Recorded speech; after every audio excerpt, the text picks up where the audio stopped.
जय श्री राम दोस्तों। मैं अंगद पांडे हिंदुत्व की पुकार में आपका स्वागत है। कैसे हैं आप सब?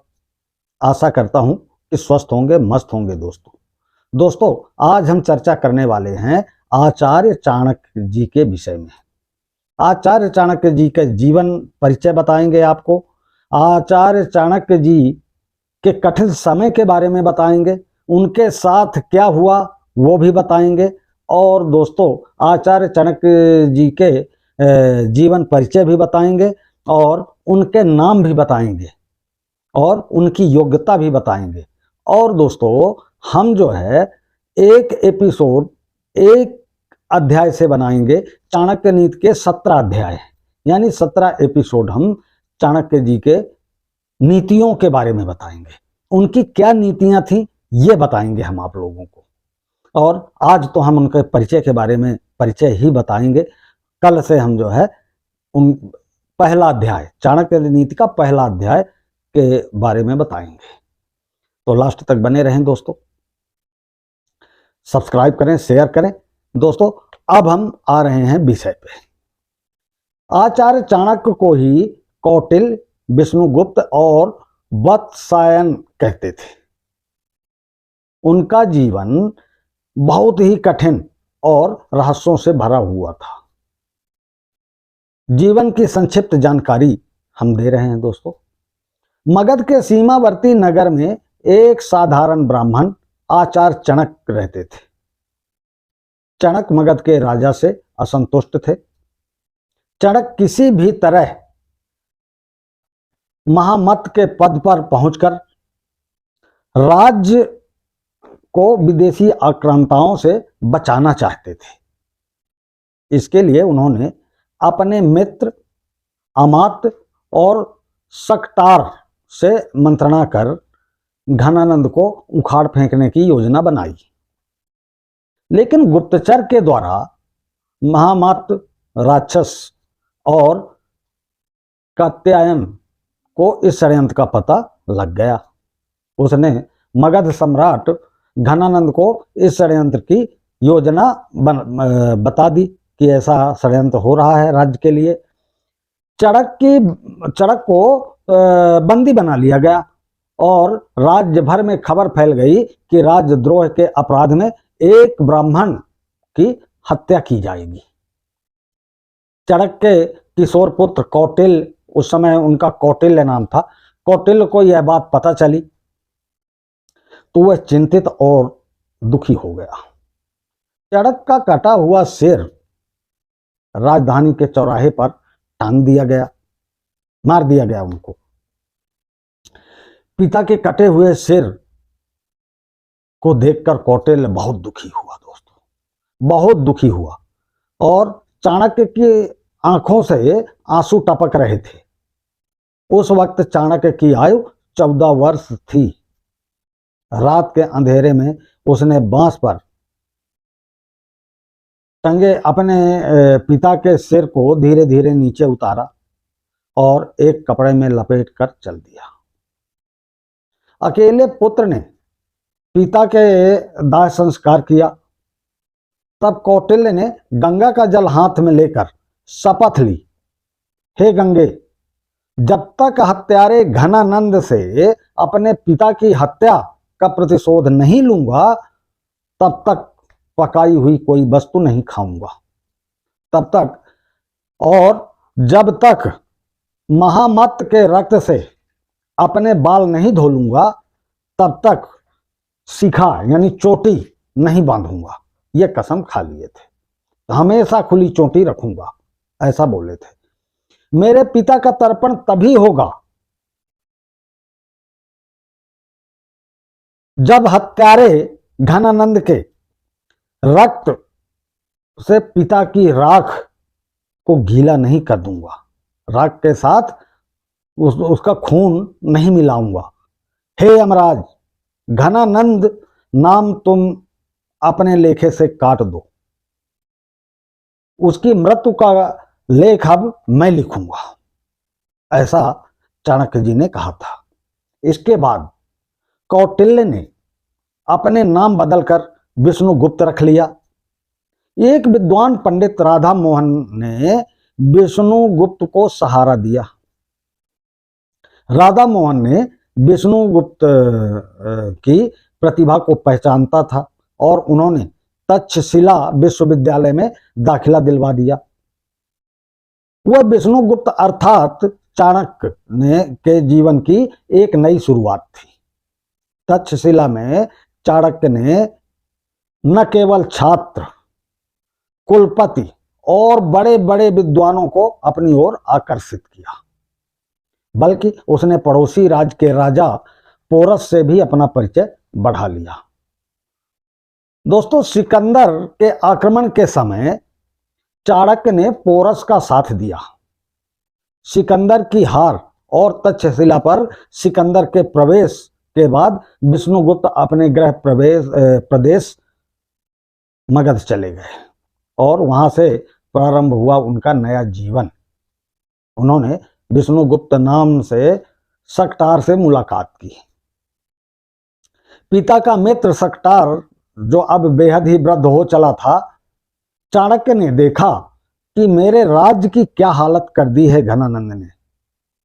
उधर विदेशियों का आक्रमण बढ़ता जा रहा है और इधर ये दुष्ट राजा नृत्य और मदिरा हिंसा में डूबा हुआ है। इस बार विष्णुगुप्त भरी सभा में पहुंच गए। चाणक्य ने उस दरबार में क्रोधवश ही अपना परिचय तक्षशिला के आचार्य के रूप में दिया और राज्य के प्रति अपनी चिंता व्यक्त की। उन्होंने यूनानी आक्रमण की बात भी बताई और शंका जाहिर की कि यूनानी हमारे राज्य को आक्रमण करने वाला है। इस दौरान उन्होंने राजा घनानंद को खूब खरी खोटी सुनाई और कहा कि मेरे राज्य को बचा लो महाराज। लेकिन भरी सभा में आचार्य चाणक्य का अपमान हुआ, उपहास उड़ाया गया। बाद में चाणक्य फिर से सकटार से मिलते हैं और तब सकटार बताते हैं कि राज्य में कई असंतोषी पुरुष समाज है। उनमें से एक है चंद्रगुप्त। चंद्रगुप्त मुरा का पुत्र है।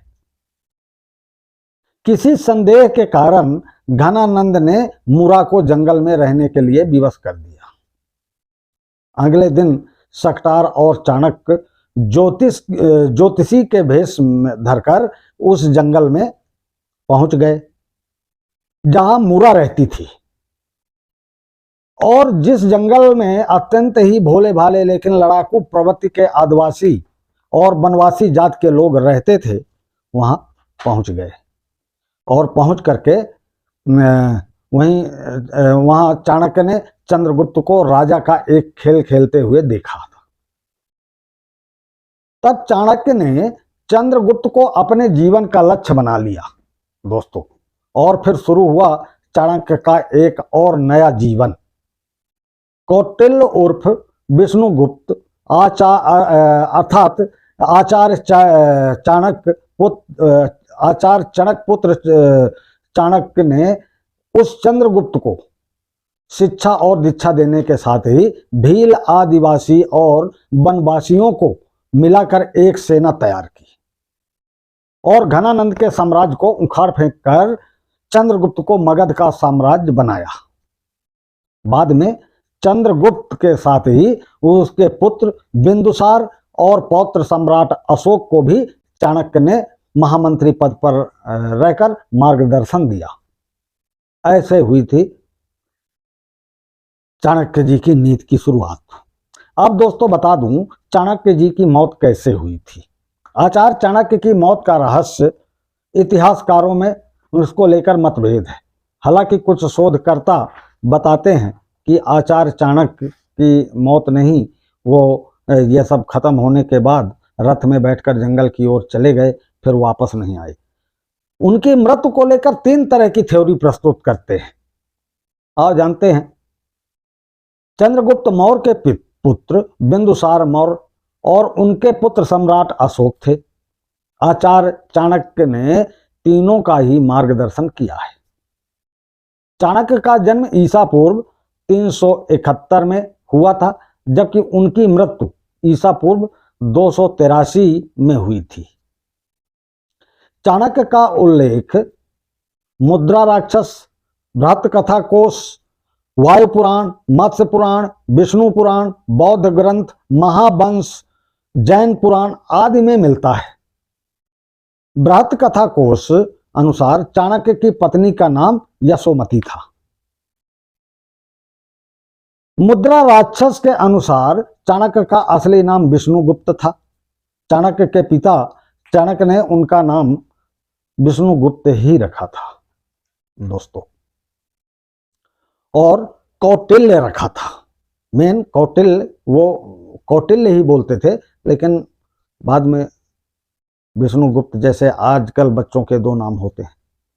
तो चाणक्य के पिता चाणक्य की मगध के राजा द्वारा राजद्रोह के अपराध में हत्या कर दी गई थी। ये तो मैं आप लोगों को पहले ही बता चुका हूं। चाणक्य ने तक्षशिला विद्यालय में पढ़ाई पूरी की, ये भी बता चुका हूं। कौटिल्य नाम लेकिन ये अभी नहीं बताया हूं, कौटिल्य नाम से अर्थशास्त्र एवं नीति शास्त्र लिखा उन्होंने। बहुत बड़े अर्थशास्त्री भी थे उन्होंने। कहते हैं मत्स्यायन नाम से उन्होंने भी कामसूत्र भी लिखा है। चाणक्य ने सम्राट पुरु के साथ मिलकर मगध सम्राट घनानंद के साम्राज्य के खिलाफ राजनीतिक समर्थन जुटाया और अंत में घनानंद के नाश के बाद उन्होंने चंद्रगुप्त को मगध का सम्राट बनाया और खुद महामंत्री बने। चंद्रगुप्त के दरबार में ही मेघस्थानी आया था, जिसमें इंडिका नामक ग्रंथ लिखा। चाणक्य के कहने पर सिकंदर के सेनापति सेलुकस की बेटी हेलेना, सेलुकस की बेटी थी हेलेना, से चंद्रगुप्त ने विवाह किया था। आचार्य चाणक्य की मौत के बारे में कई तरह की बातों का उल्लेख मिलता है। कहते हैं कि वे अपने सभी कार्यों को पूरा करने के बाद एक दिन रथ पर सवार होकर मगध से दूर जंगलों में चले गए थे और उसके बाद कभी लौटकर नहीं आए। कुछ इतिहासकार मानते हैं कि उन्हें मगध की ही रानी हेलेना ने जहर देकर मार दिया गया था। कुछ मानते हैं कि हेलेना ने उनकी हत्या करवा दी थी। कहते हैं कि बिंदुसार के मंत्री सुबंधु के षड्यंत्र के चलते सम्राट बिंदुसार के मन में यह संदेश उत्पन्न किया गया कि उनकी माता की मृत्यु का कारण चाणक्य ही है। इसलिए कुछ मनमुटाव भी हो गया था। इस कारण धीरे धीरे राजा और चाणक्य के बीच दूरियां बढ़ती गईं और एक दिन चाणक्य हमेशा के लिए महल छोड़कर चले गए। हालांकि बाद में बिंदुसार इसका पछतावा किए हैं। एक दूसरी कहानी के अनुसार बिंदुसार मंत्री सुबंधु ने आचार्य को जिंदा जलाने की कोशिश की थी, जिसमें वह सफल भी हुए। हालांकि ऐतिहासिक तथ्यों के अनुसार चाणक्य ने खुद प्राण त्यागे थे या फिर वह किसी षड्यंत्र का शिकार हुए थे, यह आज तक साफ नहीं हो पाया है दोस्तों।